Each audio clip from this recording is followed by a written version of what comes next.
Now, it's not impossible, but I think with a good few management concepts, calming the urge to RKO randoms on the sidewalk for walking too slow can be overcome. Now, but really balancing health and fitness alongside a busy schedule is very manageable. You just need to keep a few things in mind. So that's what we're all about today. So grab a seat, pop a pre-worky, let's go.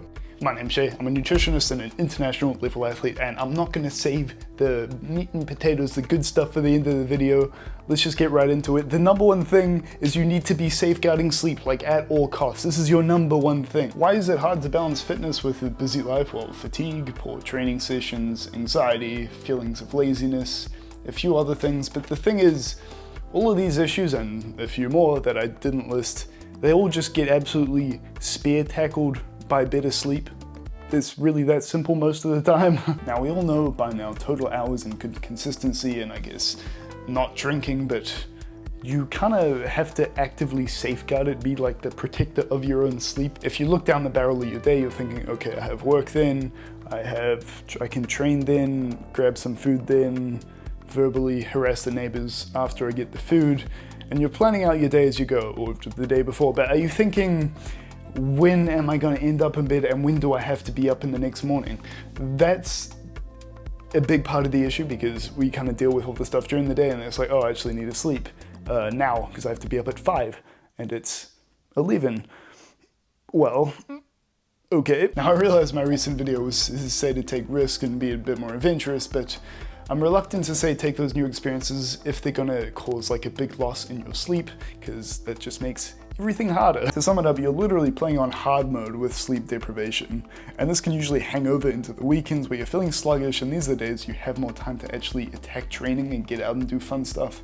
Like, there's no glory in telling everyone that you sleep so little, like you're not an Instagram MLM scam artist. And there's evidence to say you don't actually adapt to a life of less sleep, you just kind of feel trash and then die early.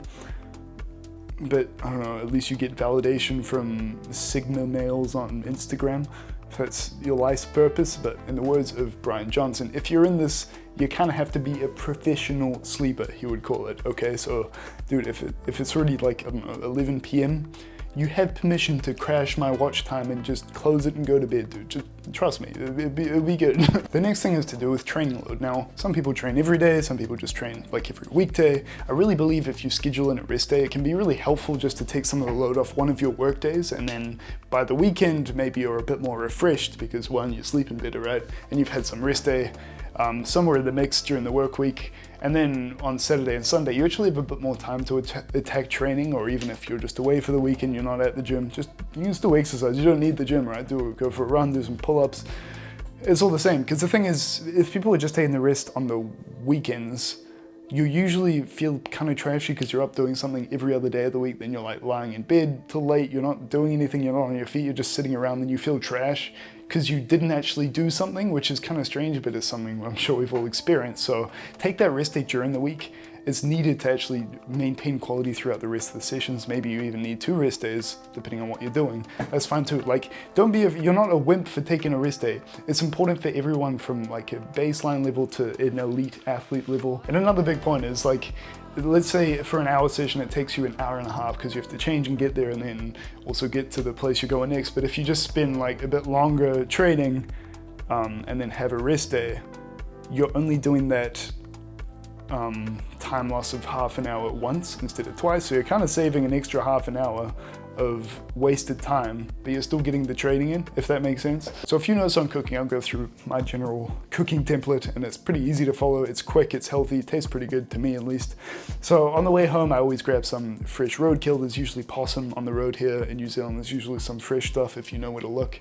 Gosh, I'm giving all away my my money saving tips. I need to save these for a different video. But yeah, take a meat, add some legumes, add some vegetables, simmer sauce, throw it on rice. It's that easy. So for me, if I'm making chicken, I might do, chicken, then chickpeas and lentils, some mixed vegetables or some bell peppers, and then a sweet and sour sauce. And then that's 4 meals. Throw that whole thing in the fridge. If you have a rice cooker, you can remake the rice. And I do the same thing with beef. I just made like beef, tomato, chili beans, lentils. It's really simple, and you just throw it on rice. It's so easy. and then you can I usually make 2 batches of rice and then I have it the next day. And then when you get home, it's just all there. Not to mention that template I just mentioned there. It's so easy to make, it takes like 15 minutes and it's 4 meals. Okay, you might remake the rice, but you're kind of optimizing that downtime, which is another big tip as well. It's like, okay, well the rice is gonna take, I don't know, 15 minutes to cook. Okay, put it on, go have a shower. That way you're not really wasting time just waiting for the rice to cook because you're already doing something else. So if you don't get sick of eating the same meals, just do that. Dude, cooking is not a burden for me, trust me. If you are enjoying, please be sure to drop a like and consider subscribing. It's free, helps me out, and improves your sleep quality. Clinically confirmed. Lastly, fewer meals can help. I personally just enjoy 2 meals a day. That saves me a lot of time in the morning because I don't have to eat. And I actually prefer not eating in the morning because once you get used to it and you're not actually hungry, you're just clear-headed, and then by the time lunch rolls around, your body just feels receptive to it. You're just feeling good after you eat, which I don't really find on 3 meals a day, so I just prefer that. And as well, like 2 seated times to sit and eat as opposed to like 3 or 4, you're just saving time, okay? The next one's a bit counterintuitive, but take some time in the morning. Okay, I kind of got this advice of Joey Diaz of all people, which is pretty funny, taking like fitness, well, it's not really fitness advice from him, but so he's a funny guy. I really think that taking some time in the morning just to be a bit more relaxed and you're not rushing in the morning sets you off on the right foot for the rest of the day, because, you know, if you're on a busy lifestyle and you got, you know, trading as well, this puts a bit of pressure on your eating and your sleep. It can be stressful if you're like starting your day with stress as well, so I just don't think it's worth it. I think in our modern generation, it's like, okay, well, if I have to be in work at 8:30, and that means I have to leave home from 8. If I get up at 7:40, dude, I can get an extra bit of sleep, and then you're just rushing in the morning trying to get out, but you're starting your day off the wrong foot. Like, of course, you don't want to be, you know, if it means getting a bit of extra sleep, sure, but then you kind of have to reassess what you're doing in the evening, right? It's nice just to have a bit more time. Maybe you get something done. I like to do my language study in the morning and then just maybe sip a little bit of caffeine, watch a YouTube video before I head into work. It just sets the pace of your day a lot better. You're just, you're feeling good going into it, right? You're not stressed. You don't want to start your day with stress, okay? Like, and as well, if you're challenging yourself to be out the door in like 20 minutes, every little hiccup becomes a big issue. It's like, oh, I didn't actually have that shirt washed, now I'm gonna be late because I don't have a shirt. And it's like, dude, it's not worth it. That's kind of a nice thing about not eating in the morning as well. You just have a bit more time to relax. But the next point is just don't shower, like, ever. I think that's really, do shower, dude. Wash yourself. Some of you people out there need to wash yourself. Now, the last thing I want to talk about is just refine your priorities a bit. Like, it's worth keeping a few just core things to do so you don't feel overwhelmed. You know, your big hitters.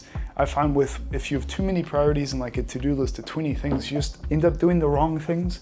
It's like on your to-do list, you have one of the things that you really should do is like, I don't know, file your taxes. But on your to-do list is also make your bed. So, because it's easy, you just make your bed so you have fun checking the box. But you're not actually really advancing your life in the things that you need to be doing, right? The most urgent and biggest tasks. That's kind of the flaw with to-do lists. But I find if you have like a smaller to-do list, just big priorities, there's no hiding, there's no like making your bed and rewarding yourself with a 10-minute break. You kind of have to sink your teeth into the things that really count. So just think about a few core priorities, maybe just 3 or 4, nothing more. But yeah, that's the video. Hopefully these were a little bit helpful in trying to not only manage time a bit better, but just live a life which allows you to get things done. You know, maybe you're being busy, but you're still taking care of yourself, right? So let me know if that was helpful. Let me know your best tips below on the topic, and I will see you next time.